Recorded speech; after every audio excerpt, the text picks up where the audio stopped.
আল্লাহ রাব্বুল আলামিন বলেন, এই নিদ্রাকে, এই ঘুমকে আমি তোমাদের জন্য শান্তির বাহন বানিয়ে দিয়েছি।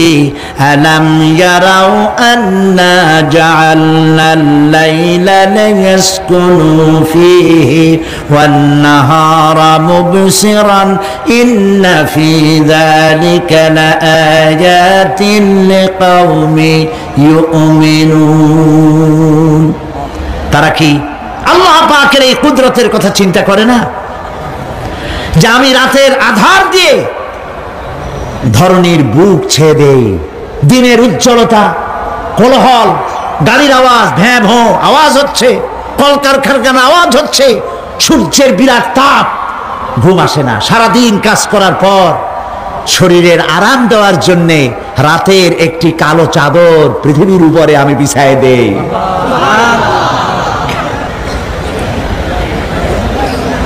আর মানুষ আরাম গ্রহণ করে, শুধু মানুষ না, সব প্রাণী আরাম গ্রহণ করে। সুবহানাল্লাহ। এবং এরপরে দিনের আলো দিয়ে উদ্ভাসিত করি, যেন বিশ্রামের পর নতুন করে আবার কাজের সমস্ত উদ্দীপনা নিয়ে নতুন করে কাজে ঝাঁপিয়ে পড়তে পারে। কয়েক ঘন্টা অথবা সারাদিন হাড় ভাঙা খাটুনি খেটেছে, রিক্সা চালাইছে, গাড়ি চালাইছে, আড়াই মনের বস্তা মাথায় করে টেনেছে, চিন্তা ভাবনা করেছে। এরপরে যখন এই লোকটি কয়েক ঘন্টা মাত্র নিদ্রা গেল, আরাম পেল, মস্তিষ্ক হালকা হয়ে গেল, হার্টবিট কমে গেল, হাতের পায়ের কর্মোদ্দীপনা বেড়ে গেল, নতুন করে আবার কাজ করার জন্য সুযোগ এসে গেল। দুনিয়ার মানুষকে কর্মক্ষম রাখার জন্য আল্লাহ পাক ঘুমকে বানিয়েছেন নিয়ামত। সুবহানাল্লাহ বলে। ওয়া মিন আয়াতিহি মানামুকুম বিল-লাইলি ওয়ান-নাহারি ওয়াবতিগাউ মিন ফাদলিহি। আল্লাহ পাক বলেন, তোমাদের রাত আর দিনের বেলায় নিদ্রা যাওয়া, এবং এটাই হচ্ছে তার অনুগ্রহ। রাত আর দিনের নিদ্রা যাওয়ার পরে আমার অনুগ্রহ অর্থাৎ রিজিক তালাশ করার জন্য শরীরের ভিতরে, মনের ভিতরে, হাত পায়ের মধ্যে কর্মের উদ্দীপনা আমি তোমাদের দিয়ে দেই। মহাবিজ্ঞানী আল্লাহ রাব্বুল আলামিনের এই বিশাল কুদরত এবং দয়া, যে মানুষকে তিনি ক্লান্তি দূর করার জন্য তিনি ঘুম দিয়েছেন। আলহামদুলিল্লাহ বলি। অনেক মানুষ আছে ঘুমাইতে পারে না, ঘুমাবার জন্য ফেনার গান খায়, ঘুমাবার জন্য ভ্যালিয়াম খায়, সিরাক্সিন খায়, রিল্যাক্সিন খায়, কত অক্সিজেন, অক্সিজেন, কত কিছু খায়, তারপরেও ঘুম আসে না। এই ঘুম যার আসে না, বিরাট নিয়ামত থেকে বঞ্চিত। ঘুম একটি নিয়ামত। আলহামদুলিল্লাহ বলি, আলহামদুলিল্লাহ বলি। বিশাল নিয়ামত ঘুম।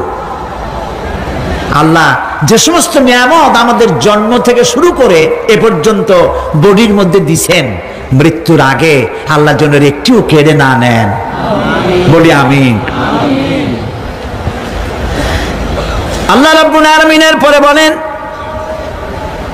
ওয়াজআলনাল লাইলা লিবাসা ওয়াজআলনান নাহারা মাআশা। আর রাতকে করেছি আচ্ছাদন, আবরণ, দিনকে রুজি কামাবার জন্য ব্যবস্থা করে দিয়েছি। দিনের বেলা রুজি কামাবেন, দিনের বেলায় ঘুমায় থাকবেন না। বহুত মানুষ আছে সকালবেলায় ঘুম দিল, 12টা 1টা বাজে গেল। উর্দুতে ছোটবেলায় পড়েছিলাম, জিসনে সোয়া উসনে খোয়া, যে ঘুমাইলো সব সর্বনাশ করলো। অসময় ঘুমানো, অসময় ঘুমানো সর্বনাশ হয়ে যাবে সব। এই জন্য আল্লাহ পাক বলেছেন, দিনটারে বানাইছি রুজি কামাবার জন্য। রুজি কামাও। রুজি কামানো এটা একটা ইবাদত। রুজি কামানো কি? হালাল রুজি কামাবেন, ইবাদত। আপনি যে আপনার স্ত্রীকে একটা ব্লাউজ কিনে দেন, কাপড় চোপড়, প্রয়োজনীয় কসমেটিক্স কিনে দেন, আপনি যে বাজার ঘাট করেন, সব হালাল পয়সা যদি হয়, সাদকা দেওয়ার মতো সমান সওয়াব হবে। রুজি কামাইতে হবে, এটা আল্লাহ পাকের হুকুম। রুজি কামাও। ফাইদা কুদিয়াতিস সালাত ফান্তাশিরু ফিল আরদ ওয়াবতাগু মিন ফাদলিল্লাহ। সুবহানাল্লাহ বলেন। নামাজ যখন শেষ হয়ে গেল, ফাইদা কুদিয়াতিস সালাত, নামাজ যখন শেষ হয়ে গেল, ফান্তাশিরু ফিল আরদ, তখন জমিনে ছড়িয়ে পড়ো আর আমার অনুগ্রহ রিস্ক অনুসন্ধান করো। সুবহানাল্লাহ।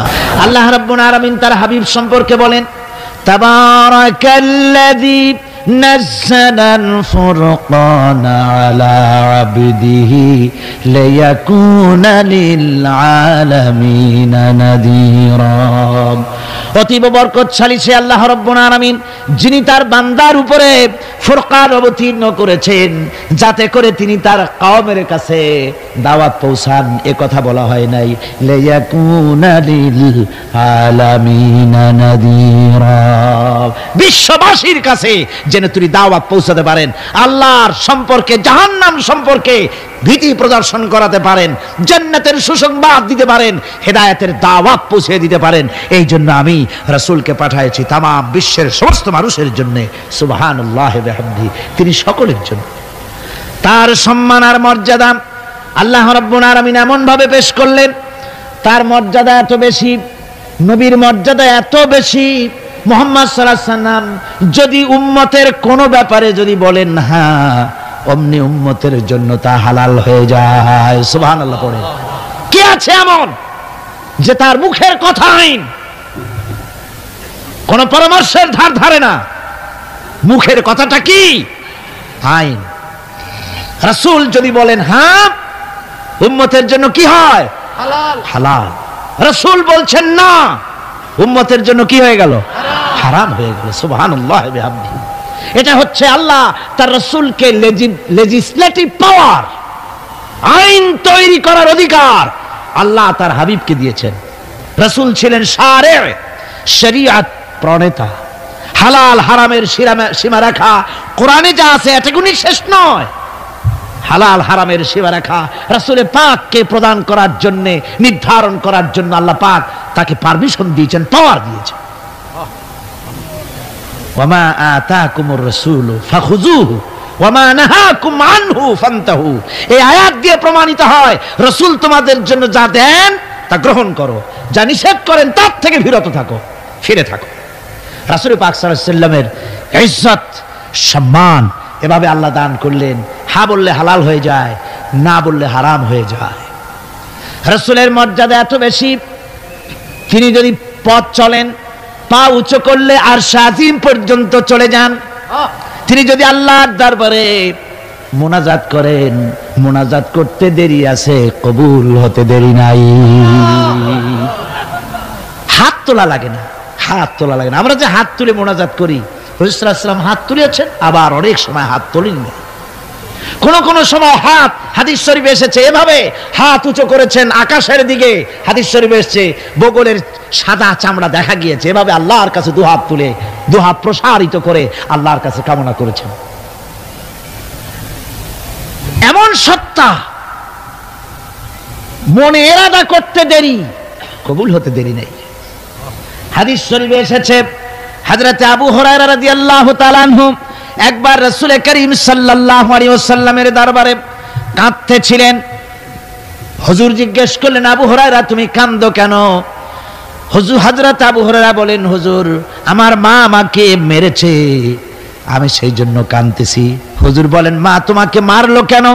কোনো বেয়াদবি করেছো নাকি? তিনি বললেন, না কোনো বেয়াদবি করি নাই, তবে মারলো কেন?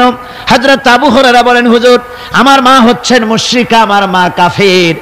আমি অনেক রাত হয়েছিল বাড়ি ফিরতে, আমার মা জিজ্ঞেস করলো এত রাত কোথায় ছিলি? আমি বললাম, মা তাম পৃথিবী যে কদম মোবারক চুমতে পারলে নিজেকে ধন্য মনে করে, আমি সেই রাসূলের দরবারে ছিলাম, আসতে দেরি হয়ে গেছে। ইয়া রাসূলুল্লাহ, আপনার নাম শোনা মাত্র আমার মায়ের গায়ে আগুন জ্বলে গেল, সহ্য করতে না পেরে আমাকে মায়ের আরম্ভ করে দিল। বলল, আবু হুরায়রা হয় আমার বাড়ি ছাড়বি, না হয় মুহাম্মদ সাল্লাল্লাহু আলাইহি ওয়াসাল্লামের ঘর ছাড়বি, কোনটা করবি কর।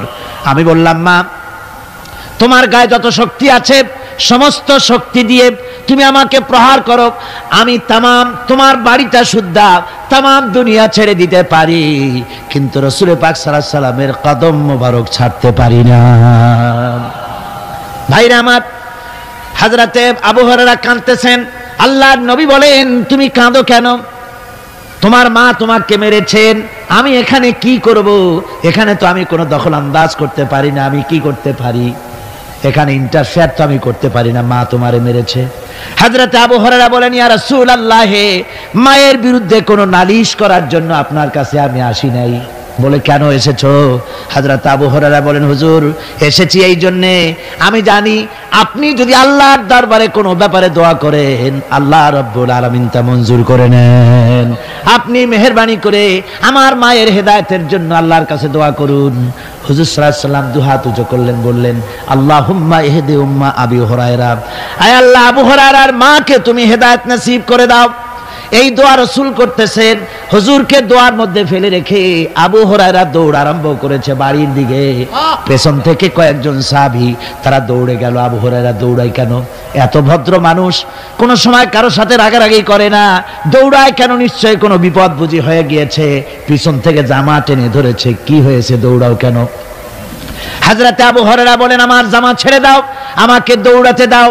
আমি দৌড়াইয়া বাড়ি পৌঁছে গিয়ে দেখতে চাই, আমি আগে দৌড়ে বাড়িতে গেলাম না নবীজির দোয়া আমার আগে আমার বাড়ি পৌঁছে গেল। কোনটা হলো আমি সেটা দেখতে চাই। হযরত আবু হুরায়রা দৌড়াতে দৌড়াতে ঘরের কাছে গিয়ে নক করেছে। ভিতর থেকে আওয়াজ এলো, কে? কিছুক্ষণ পর মা আমার বেরোলেন, মাথার চুল দিয়া পানি পড়তেছে, বুড়া মানুষ। মা আমার কাছে এসে বলল, বাবা, তোমাকে মারার পর আমি বড় অনুতপ্ত হয়েছি, মনে মনে অনুশোচনা করেছি, আরে আমার ছেলে তো কোনো খারাপ জায়গায় যায় নাই, কোনো খারাপ মানুষের কাছে যায় নাই, মারলাম কেন? বড় অনুতপ্ত হয়ে গেছি আমি। এই অনুশোচনা করে আমি এইমাত্র গোসল করেছি, আমাকে নিয়ে চলো তুমি বিশ্ব নবী রাসূলুল্লাহর দরবারে। আমার ভাইরা, রাসূল পাক সাল্লাল্লাহু আলাইহি ওয়াসাল্লাম, আল্লাহর নবী এমন এক মহান সত্তা ছিলেন যে তিনি দোয়া আল্লাহর দরবারে হাত উঁচু করতে দেরি আছে, কিন্তু দোয়া কবুল হতে দেরি নাই। হিজরত করে মদিনায় এসেছেন, নামাজ পড়তে দিল চায়, কাবা শরীফের দিকে ফিরে যদি নামাজ পড়তে পারতাম দিলটা বড় ভালো লাগতো, কিন্তু হাত উঁচু করে মোনাজাত করতেছেন না, আল্লাহর কাছে বলতেওছেন না যে আল্লাহ তুমি আমার কিবলাটা বাইতুল মুকাদ্দাস থেকে ফিরাইয়া মক্কা শরীফে বাইতুল্লাহর দিকে ফিরাইয়া দাও। মুখেও বলতেছেন না, মনেও না, শুধু আকাশের দিকে বারবার তাকাচ্ছেন, মোনাজাত করেন নাই। মনে মনে আশা পোষণ করতেছেন যদি এমন একটা ওহী নাজিল হয়ে যেত। আল্লাহ রাব্বুল আলামিন সঙ্গে সঙ্গে রাসূল জোহরের নামাজ পড়তেছিলেন, 2 রাকাত পড়া হয়ে গেছে, এমন সময় ওহী নাজিল হয়ে গেল, ক্বাদ নারা তাকাল্লুবা ওয়াজহিকা ফিস সামা। ও নবী, আমি দেখতে পেয়েছি বারবার আপনি আকাশের দিকে তাকাচ্ছেন। সুবহানাল্লাহ, আমি দেখতে পেয়েছি। ফালানুওয়াল্লিয়ান্নাকা কিবলাতান ফাওয়াল্লি ওয়াজহাকা শাতরাল মাসজিদিল হারাম। আর দেরি নাই, আপনার মনের আশা পুরা হয়ে গেছে, এক্ষুনি আপনার কিবলা পরিবর্তন করুন। হুজুর 2 রাকাত পড়েছিলেন বাইতুল মাকদাসের দিকে ফিরে, বাকি 2 রাকাত তিনি মক্কা শরীফের কাবা শরীফের দিকে ফিরলেন। আজও পর্যন্ত সেই মসজিদ আছে, সাক্ষ্য দিচ্ছে নবীর কথা কিভাবে মঞ্জুর হয়। মসজিদে কিবলাতাইন মদিনা মুনাওয়ারায় সে মসজিদ আজও আছে।